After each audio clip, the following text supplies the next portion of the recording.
Hello and welcome to another episode of the Silk and Steel podcast. I'm your host, Carl Zha. Today we have back on the show returning guest TP Huang. TP is an expert on Chinese AI and general tech development. First of all, welcome back to the show, TP. Oh, glad to be back, Carl. So a lot has happened since we last time talked. I think we talk every 4 or 5 months, and 5 months in AI development is it's like years, decades. So I want to talk about the latest news, which is Trump tweeted out that he's going to lift the ban on NVIDIA's AI chip H200 to China. I think that we are putting ourselves at risk by basically assisting the CCP with their military modernization and the perpetration of human rights abuses by selling these highest end chips, which kind of power their AI models, whether it's in hypersonic missiles or facial recognition algorithms used to go after the Uyghurs, Tibetans, Hong Kongers, or other. I think this is probably the result of the intense lobbying by NVIDIA and also the consideration for the US government that they don't want Huawei to take over the entire Chinese AI market. At the moment, we are 100% out of China. And so China is 0% of, we went from 95% market share to 0%. And so I can't imagine any policymaker thinking that that's a good idea. That whatever policy we implemented caused America to lose one of the largest markets in the world to 0%. But anyhow, in all of our forecasts, if there are any shareholders out there, all of our forecasts, we're assuming zero for China. If anything happens in China, which I hope it will, it'll be a bonus. But it's a large market. China is the second largest computer market in the world. It is a vibrant ecosystem. I think it's a mistake for the United States to not participate. I want your take. What's your assessment on this move and how it will impact the AI, both the AI development in China and as well as the semiconductor industry? Yeah, so I think in general, this is a sign that, one, the people that are in the U.S. and Trump administration, mostly David Sachs, have won the battle about, making sure that Huawei doesn't get a much larger market share, because it's been pretty obvious that H20 itself is just not a competitive product in the Chinese market. So they had to provide something better in order to be accepted, be bought by the Chinese producers. I think with this news, China's still doing this taking this news cautiously. It will, my opinion is, it will do some kind of assessment to see whether or not the unbanning of H200 will actually make it easier for the domestic AI labs to actually do their training of their models, and they will only allow it if they think there's actually a tangible benefit in this transaction. And my guess is, based on talking to some of the people on this, is they probably will allow some import. It's not going to be some crazy amount, because they already have smuggled in so much hoppers and Blackwells.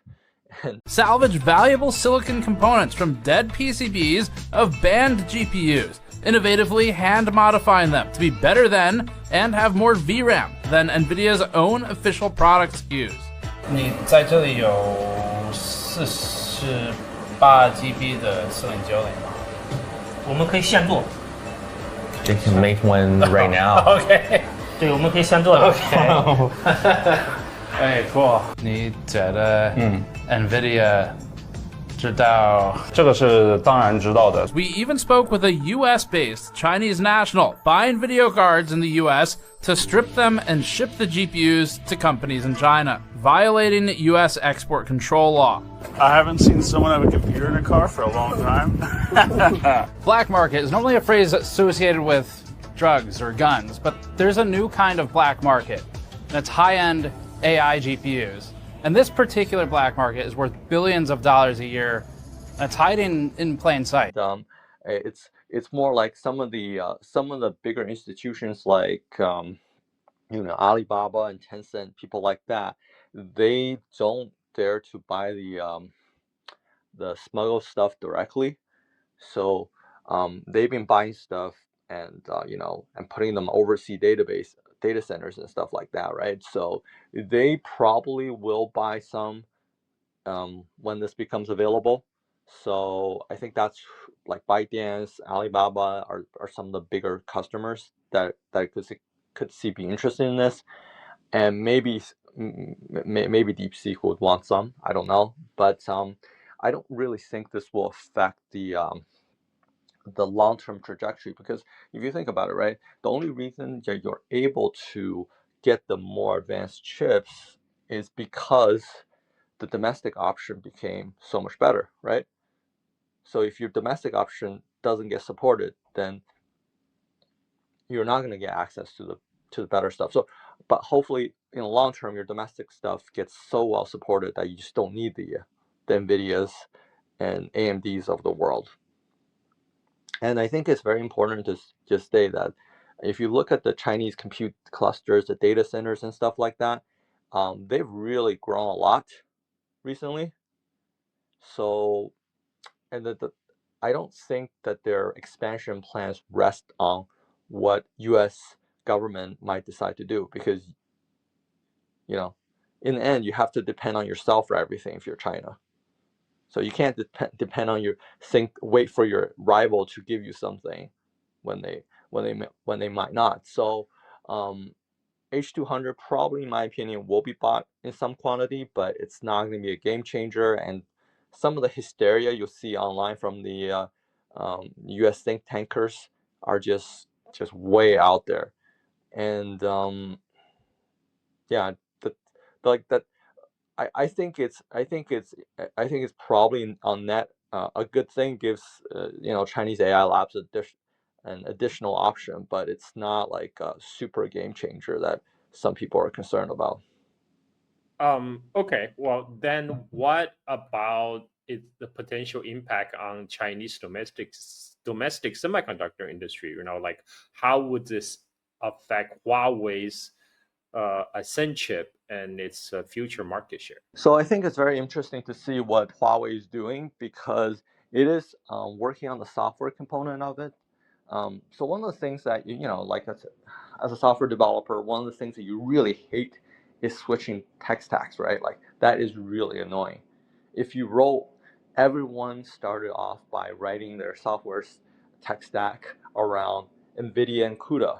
Like if you ever tried to use some of the PyTorch libraries online, you'll find out very quickly that the NVIDIA stuff is really well supported by all the libraries, but the other stuff is not. So I think a lot of the DeepSeek work in the past year, and they might have even been slowed down by this, is actually devote resources so that their stuff is compatible with Ascend for training and inference.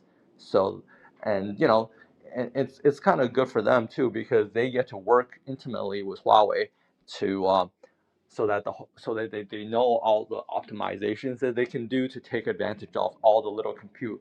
What people don't realize about NVIDIA is like its architecture itself is like not the most fantastic for AI computation. It just happened to be the best fit available at the time.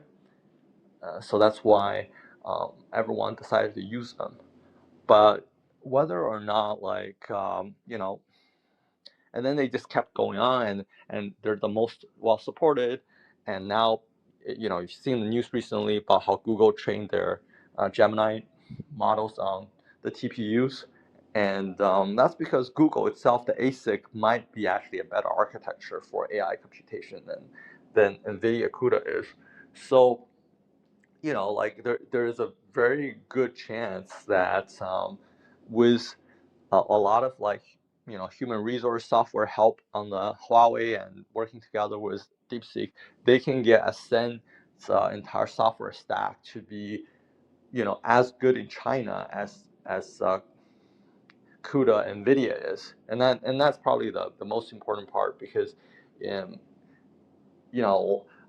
they long term, everything is going to be running on Huawei long term, I would think, and they're building a lot of fabs in China right now, and it's probably going to be, at some point, it's going to be all running on the Chinese semiconductor manufacturing equipment also, right? So like eventually it's all going to be domestic, because they just don't want foreign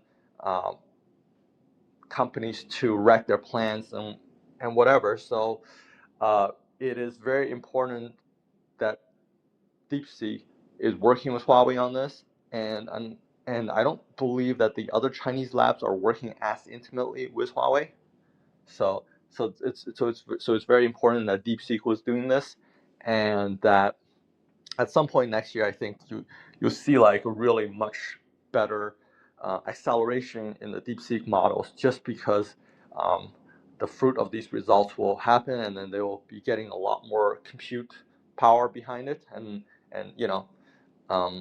then we'll see what happens. Because in essence, like DeepSeek itself is still like, it's very much like a pure AI lab kind of things.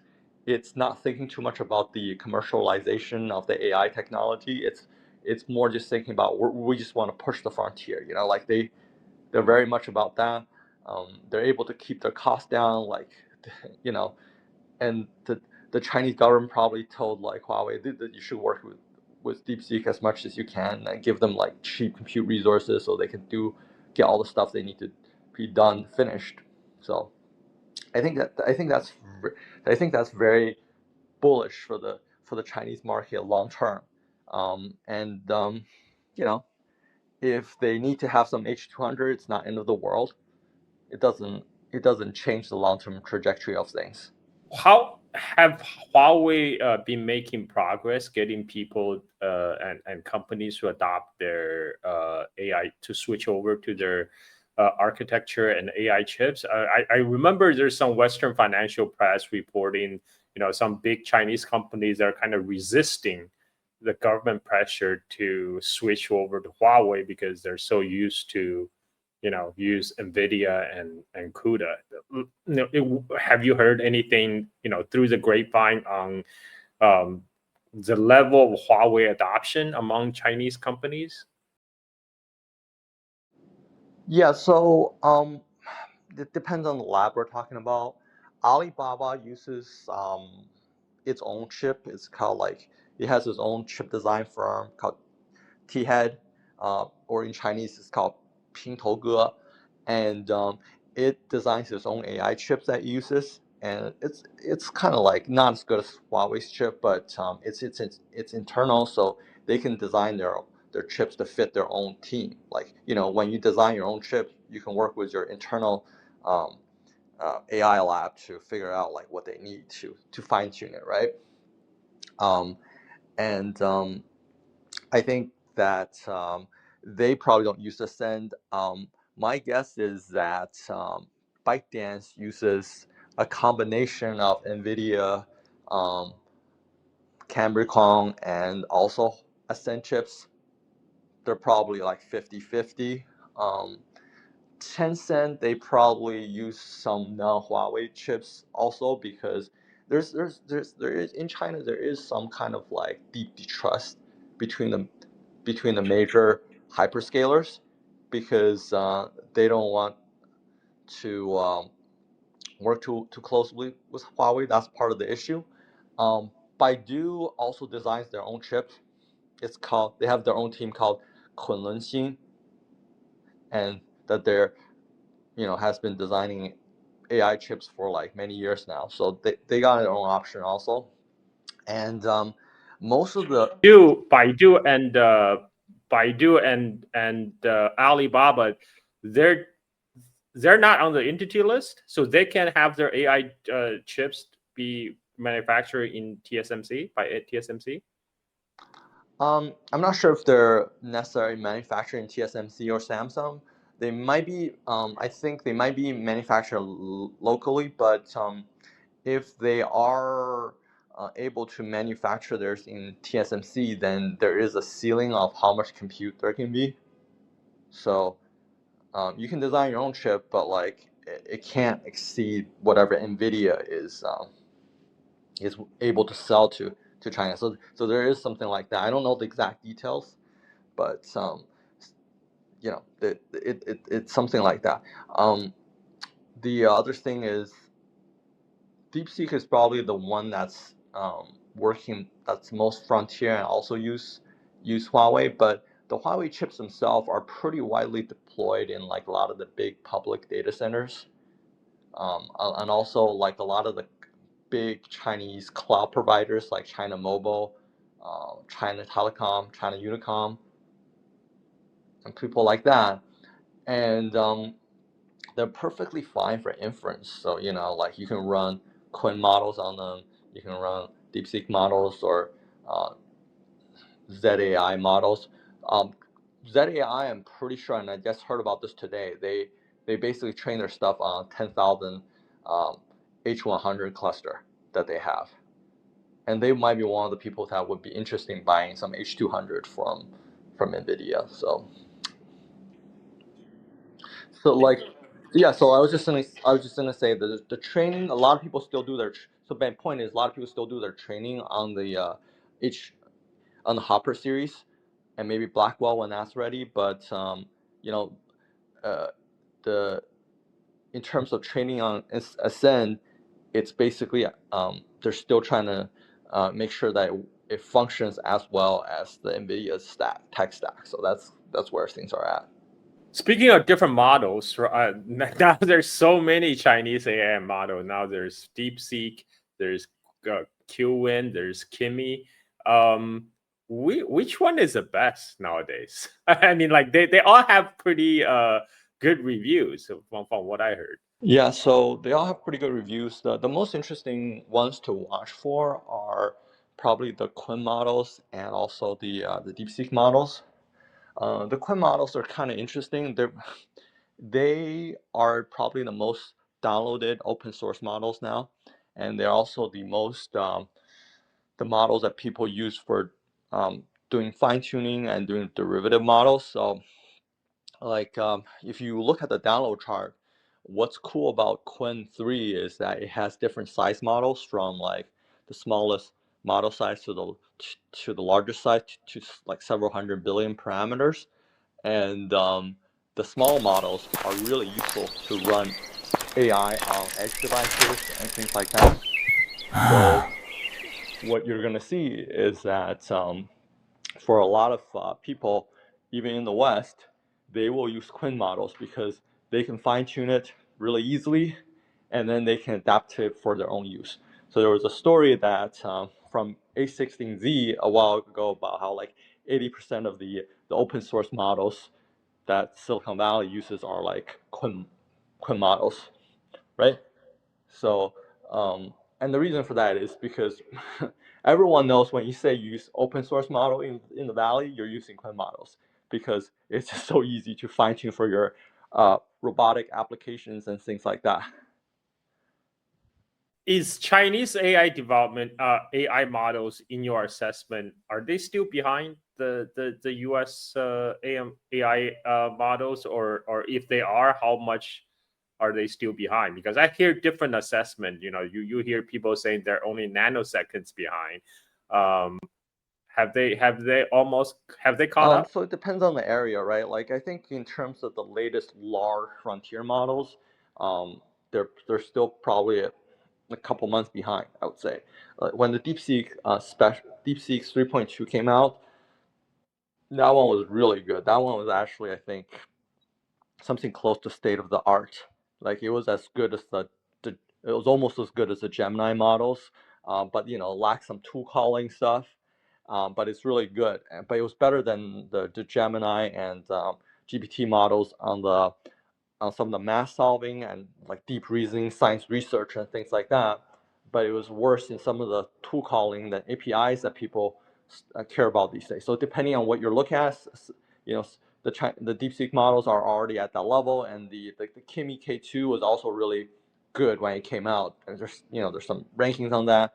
I personally done testing myself of the Gemini models. I have access for free online versus DeepSeek, and I'm sure the Gemini 3 Pro might be a little better than what I was testing against, but I found the DeepSeek models to work better for me. So, I use it for programming and question.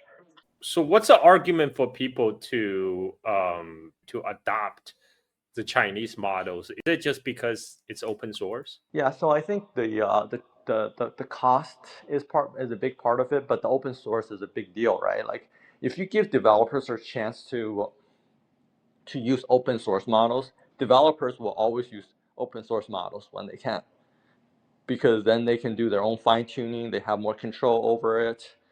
If you have a model that you can run off your computer and you don't want to like send your data across, then it's always better that way. Like if you're a big corporation, right, and you don't want your data to go to OpenAI and they can see everything you're sending through, or Google, then you will prefer to have it in-house somewhere that you can set up backups for, right?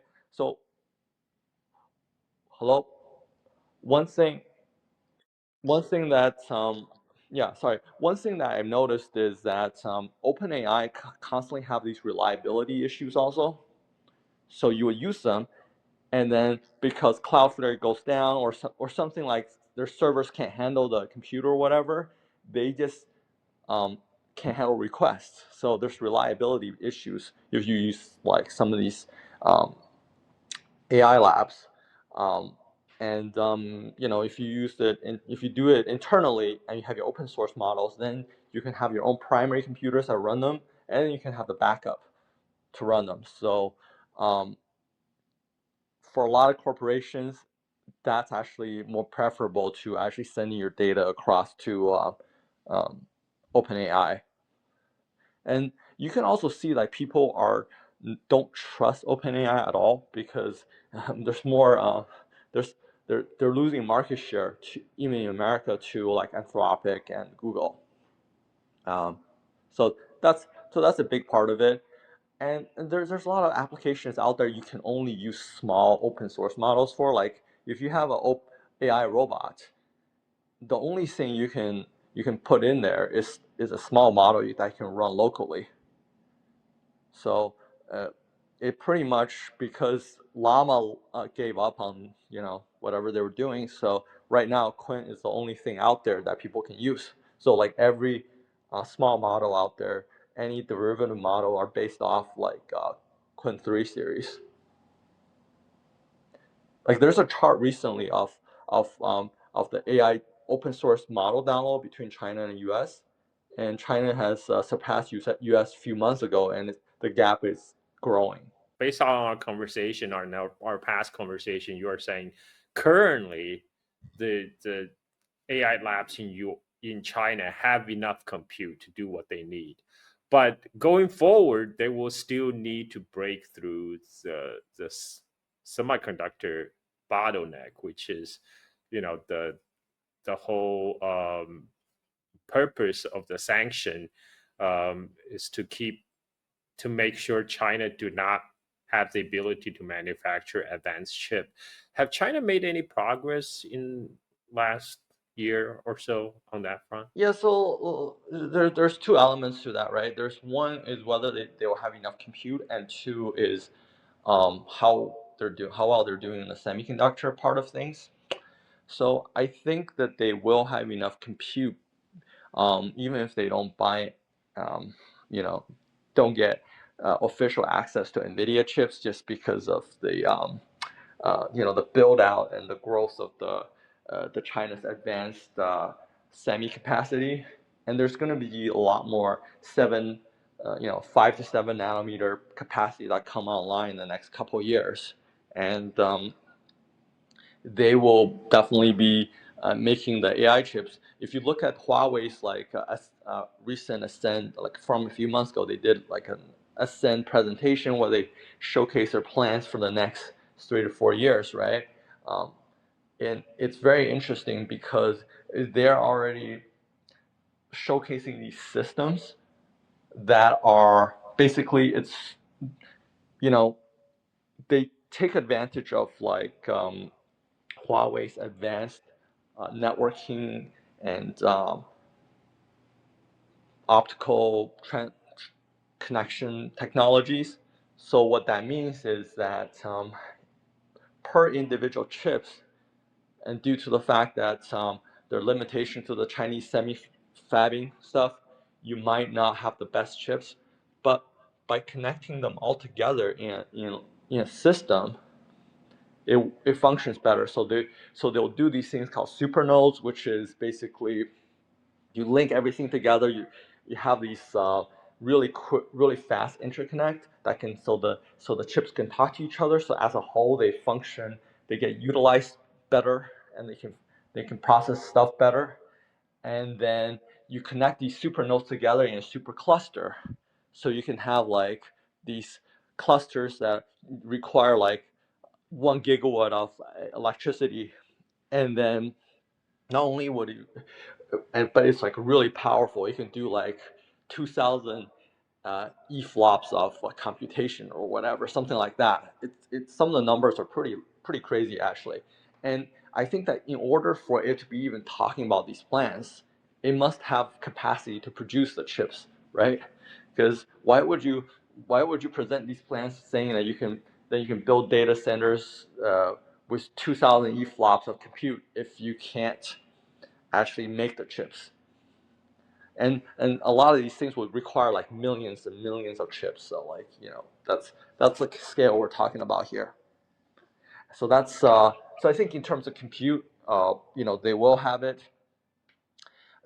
Maybe some of the labs still prefer to use NVIDIA as the training, and that's where the continued smuggling of Blackwell will come in to play. But in terms of inference, which is where most of the demand is, they will be probably using Ascent clusters on these public data centers long term. Well, I saw on Twitter, of course, the most reliable information on the internet. Someone made the case that U.S. will stay far ahead because U.S. have built thousands of data centers, whereas it completely dwarfs the numbers that's currently in China. Now, is that comparison fair? No. They have no idea like how much compute China has. China has this EDWC project, which is East Data West Compute project. What basically the idea is like the demand for compute is all in the East Coast, so they need to build like data centers in the western part of China where all this free and cheap renewable energy is, and then they can build these huge clusters in Qinghai, Gansu, and places, Inner Mongolia and places like that, right? So that they can get these cheap compute resources. And there was my friend Dave Fishman actually went to a recent conference where the Chinese state grid showcase where they expect the electricity growth to come from for the next for the 15th 5-year plan. And the interesting part that the plan says is that they expect about 21% of the growth in electricity demand to come from AI and computation servers and things like that. And the number that they gave was like something like 642 terawatt hours. Just to put 642 terawatt hours into perspective, that is basically having about 75 gigawatt of data centers running 24/7 with no interruption. I think in reality, that's probably the data centers are never going to run at 100% capacity, full year round, right? There's always going to be clusters that need to be taken down for maintenance or whatever. So we're probably talking about like they believe that they can build 80 to 90 gigawatt of data centers, which is basically what the Silicon Valley people think that America will build, except America doesn't have the grid to support it. So I'll give you a story, right? Because my friend works on Meta, and they're building a data center out in Louisiana, I think. They're already saying that basically their data center plans are they're only going to get to like maybe 50% of the data center plans they were planning to for 2026 because they were told that the grid wasn't ready. Again, on Twitter, I see all these people saying, "Oh, not a problem. We can build gas generators. We can build these AI company can build their own gas power generators to generate the electricity." Do you think that's realistic? Well, there's a reason why the gas turbine companies are GE, Vernova is doing really well right now, right? Because the demand for gas turbines is off the hook. But you have to produce the gas turbines, and there's only so much capacity out there for the gas turbines, right? Like they're trying to raise it, but it's not like something where you can quickly increase in a short term. And then you also need the backup diesel generators, and there's also a capacity factor for that also. And there's also some people would use. There's a lot of constraint out there that people are not appreciating. When you increase capacity in short term, there is going to be production quality issues. And I was told specifically from my friend at Meta that they're seeing production quality issues with the Corning cables and some of the other items. Everyone wants to use the optical network now, which requires indium phosphide. And the production in China of this thing is just not going up as much as people think that they are. So there's many choke points in the supply network for building like a large data center network, and large part of that supply chain is in China. And the Chinese providers are going to favor themselves first before the Western providers, right? There's only so much cooling capacity that are available. You need copper for the electricity, for the data center. You need aluminum, right? America is seeing like these huge price jumps in copper because the demand for it is so high, and then they put a 50% tariff on copper.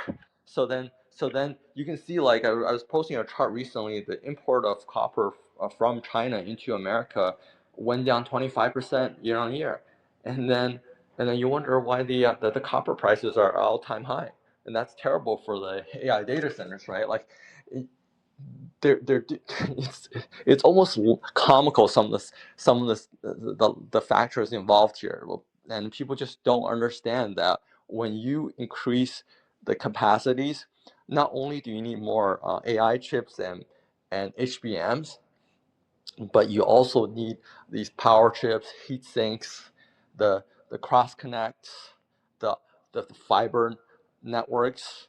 You need what they call the optical transceivers, and the optical transceivers need the raw material, the wafers, and wafers need the raw materials, and a lot of that stuff only gets sourced in China, basically. So this is a question I asked you last time. I remember I asked you maybe 6-7 months ago that how close are we to AGI with all these investment going in to AI right now?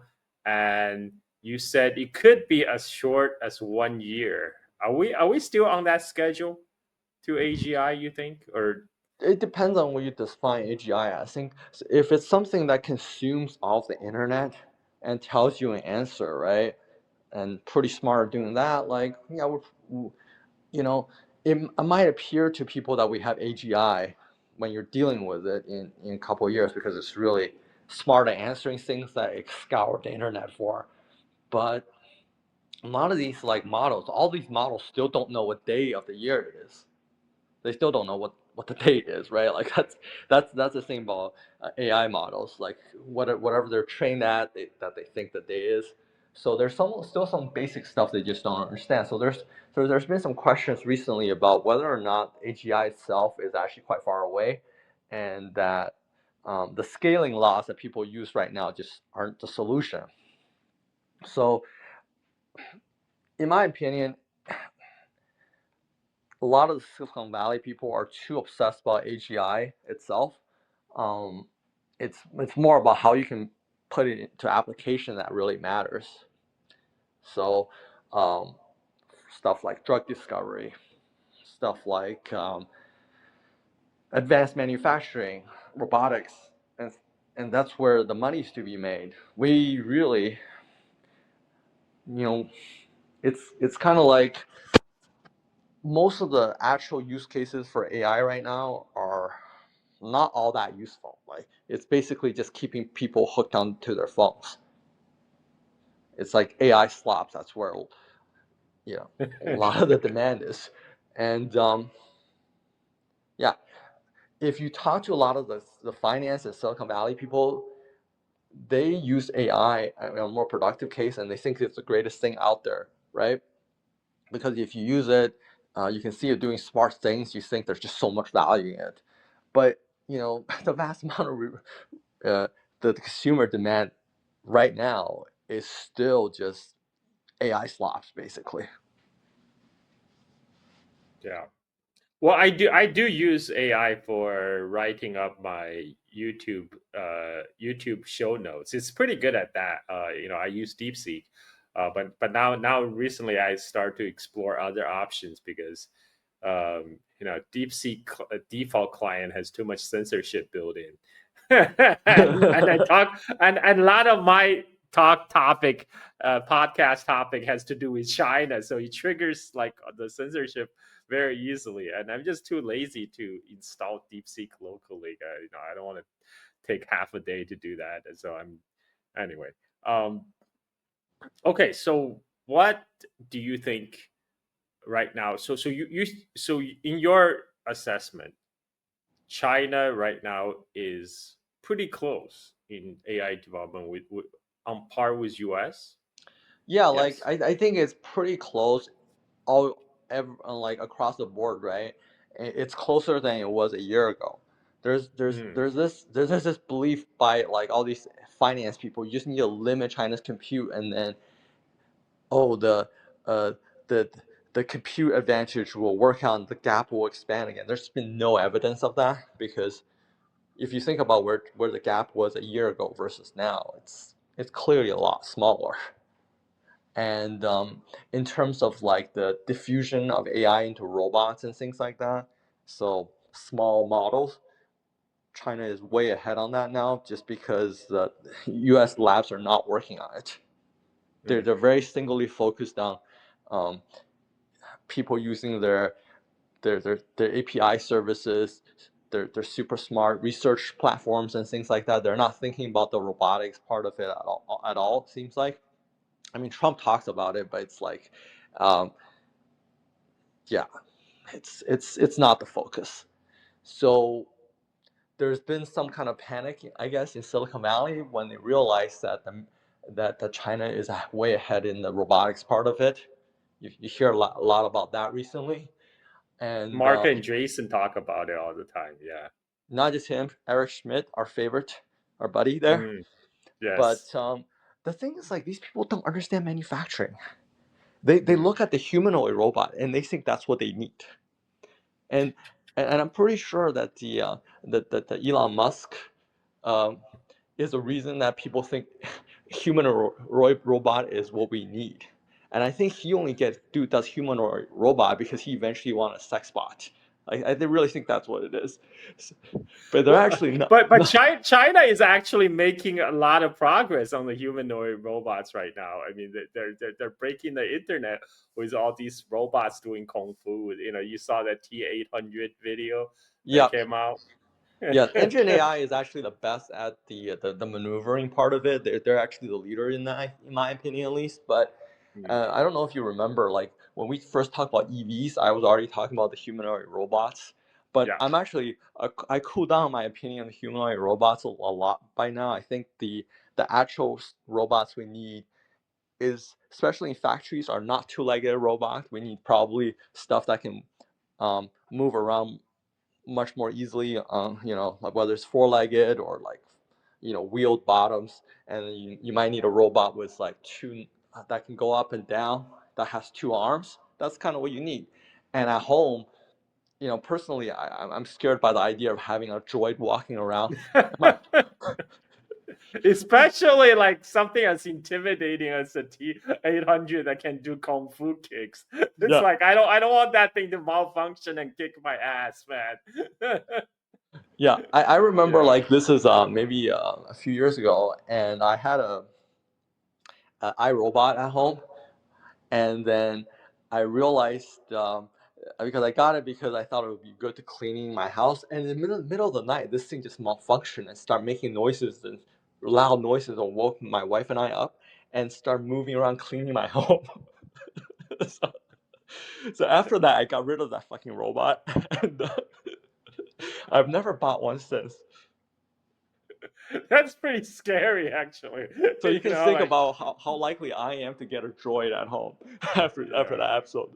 But I actually think there are robots that people would love to have at home. So I think it was UBTech recently showcased these cute emotional robot toys.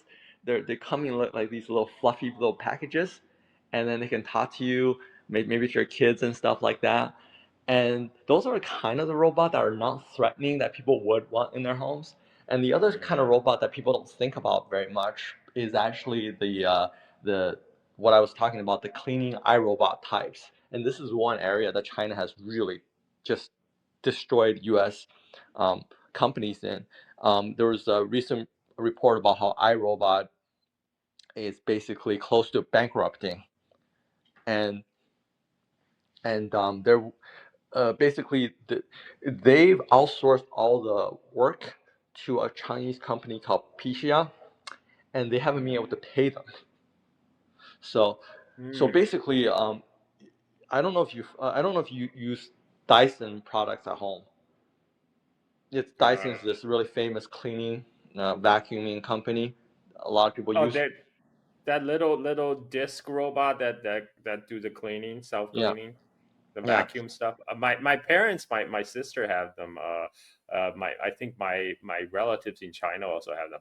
That entire industry right now, even the famous companies like Dyson, they are not only manufacturing their robots in China, but their stuff is getting designed in China because they aren't able to design. They don't have the knowledge and they don't have the experience with AI to designing it themselves. So my impression is there's going to be a lot of things that are just getting smarter, and there's going to be cleaning robots that can move around your home, climb stairs, that people are going to prefer over just having a droid around. So at the end of the day, the people that are talking about the embodied AIs in the Silicon Valley, they most likely don't have an idea. They've never spent any time dealing with heat sinks. They've never spent any time dealing with battery life and PCBs and things like that. They just think everything can be solved with software. So that's kind of where I am with the with that part of it. And I think the only major area left for China now is just getting the full domestic supply chain for like EUVs and entire maybe 3 to 4 nanometer production lines. And then do you think they will be able to do that in 5 years? Yeah, I'm really pretty confident of that. Yeah. Wow. Okay. So because I remember I said maybe 2 years ago, I said, give them 5 years. But I don't know, if there's any, because they haven't really announced anything. I'm everybody's just guessing at this point, when they're going to come out with their indigenized semiconductor supply chain. But it's good to hear that you think they can do it in 5 years. Yeah, so like I think one thing is to realize is that in terms of 3 to 4 nanometer production, the limiting factor is not just EUVs, right? There's the entire supply chain that they needed to build out, and I'm not even sure if EUV is the one that that's going to be the biggest holding factor. It probably is, but I'm not sure. So recently there was the news that YMTC, so the memory chip producer that does all the solid disk drive, 3D NAND for the solid disk drives, and the news is that they've been, fine tuning, they've been test trialing on basically an all domestic production line, and that this is expected to really start production in early 2026, and they're pretty close to it already. And so that when you say that means it uses domestic lithography machines also, right? So that gives you an idea of like how good it is. So there's also the FT report about the SMIC and Huawei building fabs that are using like all Chinese production lines for like the 7 nanometer, and that's probably going to come in the next year or two also. My sense is that the EUV project is at most 2 years behind us, at most. Wow. So I've never been too concerned about the entire topic, because there's a lot of stuff that they had to fix up, and then if you've seen where they are now in the memory chips, they're basically in the YMTC is basically probably the leader in 3D NAND technology. They just need to ramp up the production. CXMT made huge progress recently. Now they have like the fastest DDR5 product, and they actually improved like hugely in the past year, and it's expected that they're going to get to the DDR6 next year. So they're going to be right. They're basically 1 year behind Samsung at the moment, which is quite amazing. So I don't know if you read the recent news about the memory chip prices going up a lot. No. Why is that? So the story is that all the big three, so Micron, SK, and Samsung, there's so much demand for the HBMs and the server chips that they basically don't have enough capacity for the consumer DRAMs. So a lot of the consumer tech products is going to see price jumps. Like Raspberry Pi came out with a PCB with just 1 gigabyte of RAM. I don't even know what you can do with a board that only has 1 gigabyte of RAM, but you can install the OS in there, and it starts up and it dies. So that's my opinion of 1 gigabyte of RAM does, right? But so that's the thing. Micron actually exited out of the consumer market. They just said we're only going to focus on the server and the business market, because that's where all the money is to be made, and that's giving the Chinese firms like a great chance. YMTC, CXMT, and whoever Huawei supports, like a huge chance to catch up in the space. And so the memory chips are where China is going to catch up the first. And then it's going to be logic chips, because logic chips is, it requires more advanced lithography machines. When the memory chips patch up, that just tells you that, in terms of like the etching machines, the deposition machines, and a lot of the testing and cleaning product, they're up to par. And one of the things I've really focused on in the past quarter is just looking at the R&D numbers, and also the revenue numbers coming into some of these major Chinese equipment makers, and they're still growing by like around 50%. Some of them grow by like close to 100% a year, depending on what they're doing, right? And the reason for that is because every time you move up from like a lower node to a higher node, the revenue jumps significantly.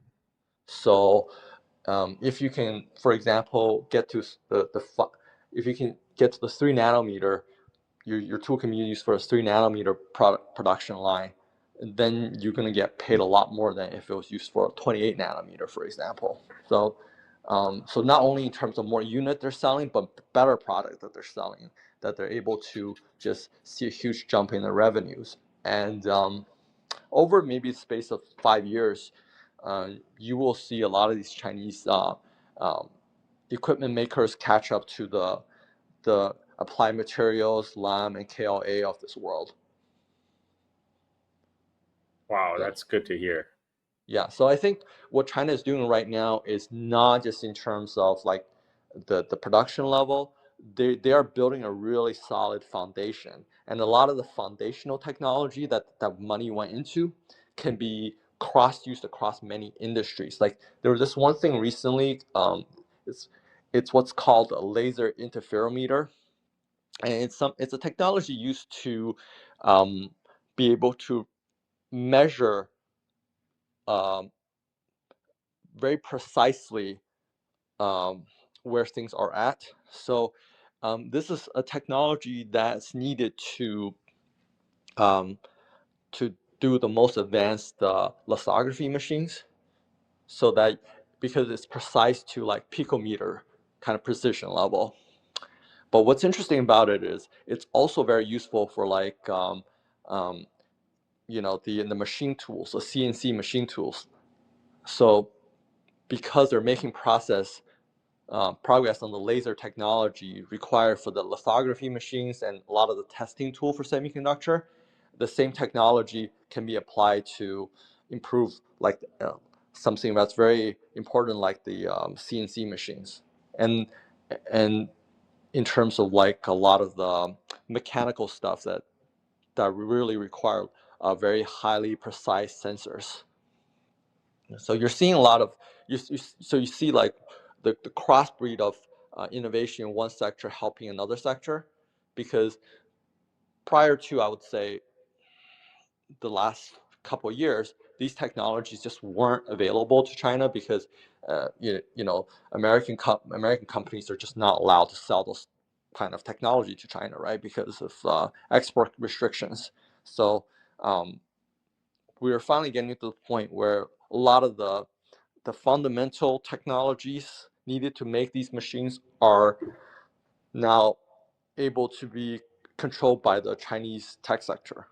And that's when we're going to see the real result of the real fruit of this work.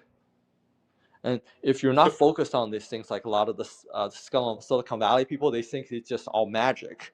And a lot of the finance guys, they just think it's all magic. Then you don't really understand how much progress they made on this.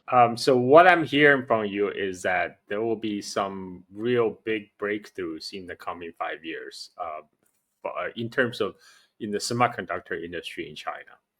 Yeah, like I wrote a series about this recently about why China was able to do the rare earth export controls. And the reason, my fundamental argument for that is because China has shored up so many weak points in the past 18 months. And I think it's because of it just takes several years from like when the Huawei sanctions started back in 2018, 2019, that's when China really woke up, right? But it's taken this many years for the science to catch up, for all the R&D to catch up, and a lot of the real fruit of the R&D is only showing up in the past year and a half or so. But you can see the acceleration in the military sector. You'll also see the similar acceleration in the civilian sector side of things, I think. Wow. Thanks for that. That's, this make me a lot more optimistic about the future. You should have nothing but optimism, because the problem with the West is that America has focused all its energy on AI and has an energy grid problem. Europe is spending all its money on Ukraine, so it has no money left for R&D.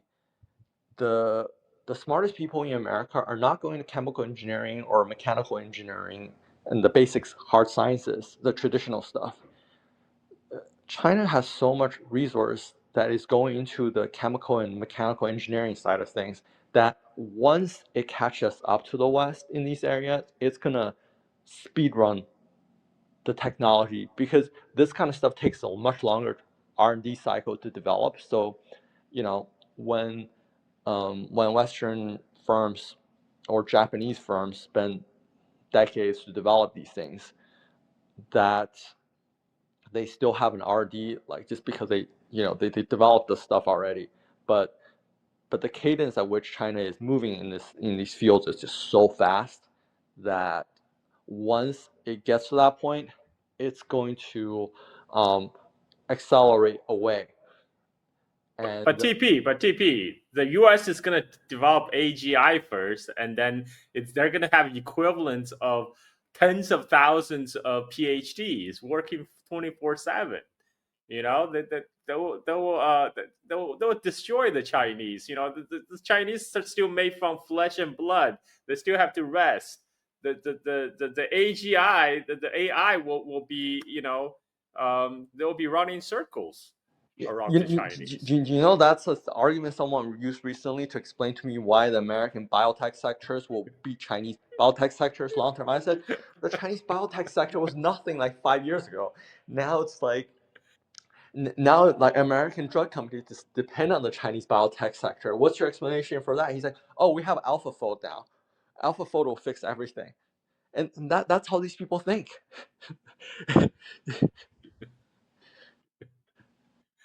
Okay, so you don't think that's realistic?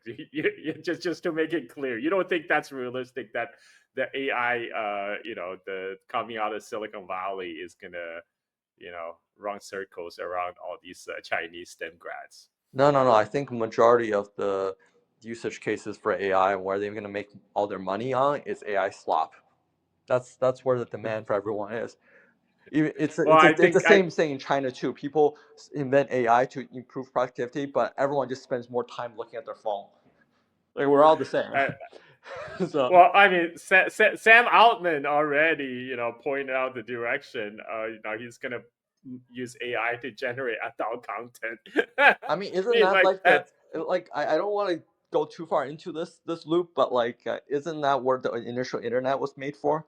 Like, a third of the traffic was like porn, and that's like where all the money. Like, seriously, I really look at a lot of the humanoid robot. I think that's where the end purpose is. Oh yeah, definitely. I mean, like, I don't think they even disguise the fact.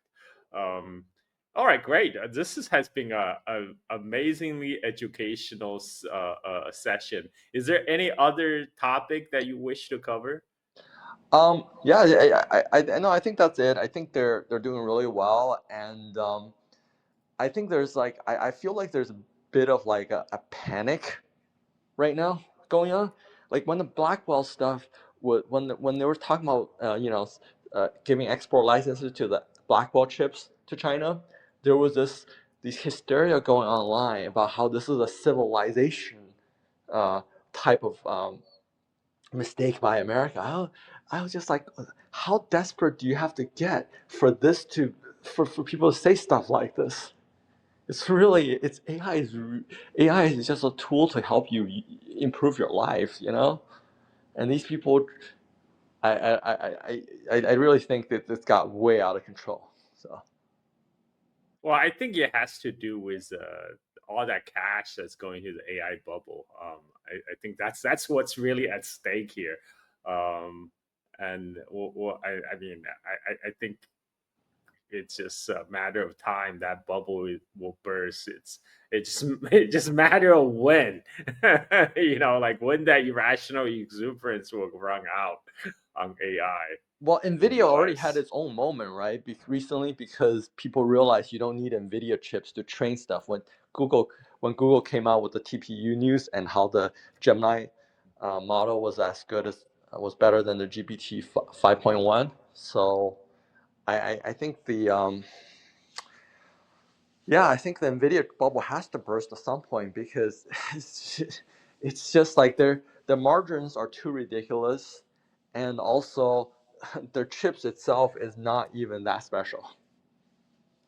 And they're playing with funny money, right? I mean, NVIDIA is investing in OpenAI. They're all buying each other's stocks, so so to keep the bubble going.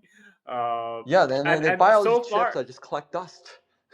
Like, yeah, and so far the only company that's making money so far is actually NVIDIA, because they're the ones selling the GPU chips. But oh, I'm pretty sure DeepSeek is making money too, because really, just because their cost is so low. I mean, how do DeepSeek make money? I thought it's open source. Yeah, but people use their API services. So yeah. Okay. So even though they don't charge a lot of money, but because they're so efficient with everything that they're not wasting money around, that they're probably still making they're still probably making money at this point. Yeah. That's like the Chinese model. like high volume, low margin. Yeah. Yeah. And then the crazy thing about the I, Chinese market, a lot of these Chinese people say, is that even at the current prices, the Chinese business still think it's too expensive and you need to get cheaper. wow. Wow. Yeah.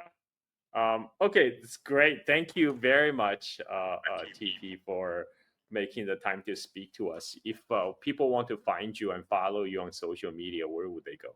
Yeah, they can reach me on X or Twitter, formerly known as Twitter, at TP Huang, or they can find me on Substack, also under the same name, TP Huang. I post stuff on there, and I really enjoy talking about all this semiconductor and AI stuff. Yeah, I would love to have you back. Hopefully, less than 4 or 5 month time, and because right now the whole tech sector is evolving so fast. Like we need more regular updates. So I look forward to have you back on my show again, TP. And thank you again for making the time to talk to us. And for the rest of the audience tuning in, thank you for listening. Until next time, bye bye. Okay, that was